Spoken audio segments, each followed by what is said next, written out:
السلام علیکم ورحمۃ اللہ وبرکاتہ۔ ایک سوال کئی ساتھیوں نے پوچھا ہے، تو میں ان تمام ساتھیوں کو اکٹھا اس کا جواب عرض کر رہا ہوں۔ سوال یہ ہے کہ اپنی بیوی کے دوبر سے یعنی پچھلی شرمگاہ سے جماع کرنا، اس کا شرعی حکم کیا ہے؟ میں اس سوال پر بات کرنے سے پہلے اور اس کا جواب عرض کرنے سے پہلے یہ بتانا ضروری سمجھتا ہوں کہ اس طرح کے سوالات جب آتے ہیں تو بعض لوگوں کو اعتراض ہوتا ہے کہ انہیں انٹرٹین نہ کیا جائے، اور یا یہ ہے کہ ان کے جوابات پرسنل دیے جائیں، ان کو عام شیئر نہ کیا جائے۔ ان کے نزدیک یہ حیا کے خلاف ہے اور عیب والی بات ہے۔ تو اس سلسلے میں عرض کروں گا کہ سائل کیونکہ شرعی حکم پوچھتا ہے، تو جب کسی بھی چیز کا شرعی حکم پوچھا جائے تو پھر نہ تو وہ سوال کوئی عیب والی بات ہوتی ہے اور نہ ہی اس کا جواب دینا کوئی عیب والی بات ہے، اور ایسے سوالات کرنا یہ بھی شرعاً جائز اور ان کا جواب دینا بھی جائز ہے، بلکہ ضروری ہے کہ بہت سارے لوگ اس طرح کے سوالات شرم و حیا کی وجہ سے نہیں پوچھتے اور لا علمی کی وجہ سے گناہوں میں پڑے رہتے ہیں۔ اب اس سوال کا جواب میں عرض کرنا چاہتا ہوں، تو عورت کو یعنی اپنی بیوی کو پچھلی شرمگاہ سے استعمال کرنا، اس کے ساتھ جماع کرنا، یہ گناہ کبیرہ ہے۔ یہ حیض کے دنوں میں ہو یا عام دنوں میں ہو، اس میں کوئی تفریق نہیں ہے۔ نبی رحمت صلی اللہ علیہ وآلہ وسلم نے ایسے شخص کو ملعون قرار دیا۔ حدیث پاک میں ہے، ایسا شخص ملعون ہے جو عورت کی پچھلی شرمگاہ سے جماع کرتا ہے۔ مسند احمد جلد نمبر 2 صفحہ نمبر 479 پر یہ حدیث ہے، دیگر کتابوں میں بھی موجود ہے۔ نبی رحمت صلی اللہ علیہ وآلہ وسلم نے ایک اور حدیث پاک میں اس گناہ کی شدت بیان کرتے ہوئے ارشاد فرمایا کہ جس نے حائضہ کے ساتھ جماع کیا، اپنی بیوی کی پچھلی شرمگاہ سے جماع کیا، یا وہ کسی کاہن کے پاس گیا تو اس نے اس کلام کا انکار کیا جو مجھ پر نازل ہوا ہے، یعنی قرآن پاک۔ یہ ترمذی شریف اور حدیث پاک کی دیگر کتابوں میں موجود ہے۔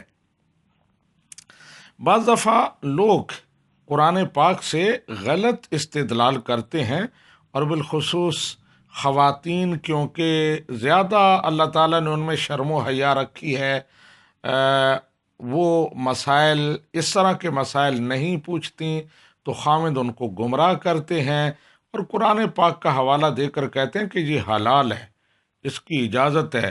قرآن پاک کے الفاظ ہیں، نساؤکم حرث لکم فأتوا حرثکم انا شئتم، کہ عورتیں تمہارے کھیت ہیں اور تم اپنے کھیتوں میں جس طرح چاہو آؤ۔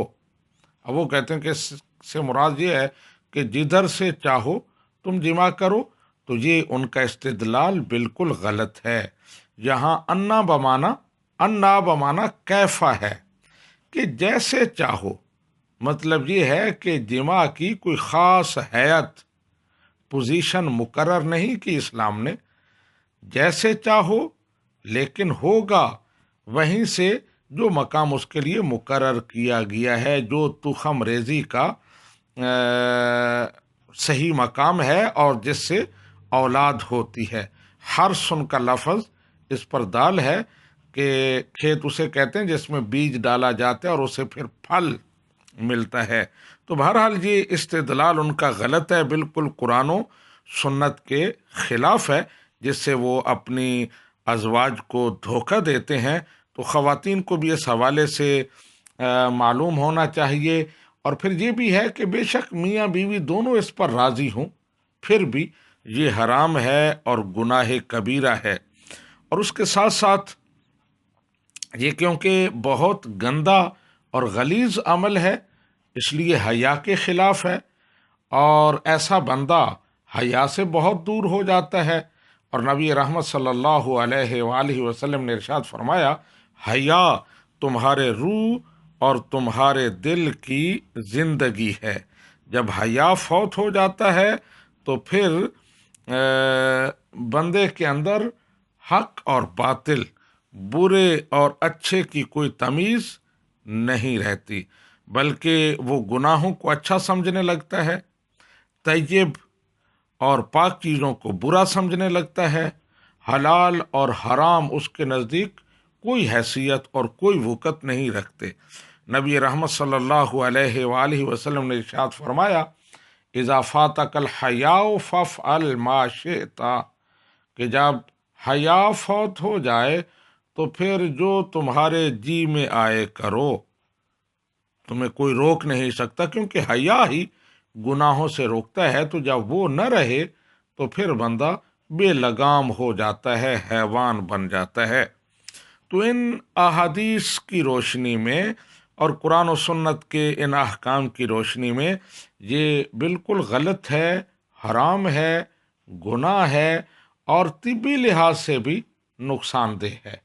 لہٰذا ہمیں اپنے دنیا اور آخرت کے لیے، اپنی جان اور ایمان کے لیے ایسے برے کاموں سے دور رہنا چاہیے۔ ھذا ما عندی واللہ ورسولہ اعلم بالصواب۔